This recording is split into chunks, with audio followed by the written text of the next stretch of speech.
Fövqəladə Hallar Nazirliyinin Dövlət Yanğından Mühafizə Xidmətinin təşkilatçılığı ilə Səbail rayon yanğından mühafizə hissəsində növbəti açıq qapı günü tədbiri keçirilib.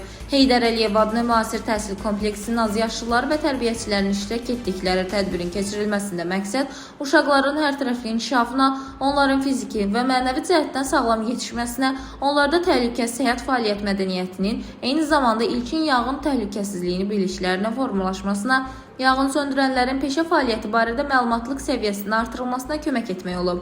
Açıq qapı günü tədbirində iştirakçılara yanğın söndürənlərin gündəlik rejim qaydaları və hissələrin fəaliyyəti haqqında ətraflı məlumat verilib, onlara ilkin yanğın söndürmə vasitələrindən istifadə üsulları və əməkdaşların gündəlik məşqlərinin bir hissəsi əyani şəkildə nümayiş etdirilib.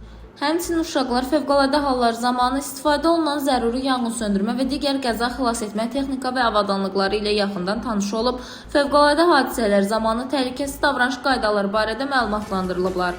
Maraqlı keçən tədbirdə uşaqları maraqlandıran suallar cavablandırılıb. Dilbər Vüqar qızı, Bölgə TV.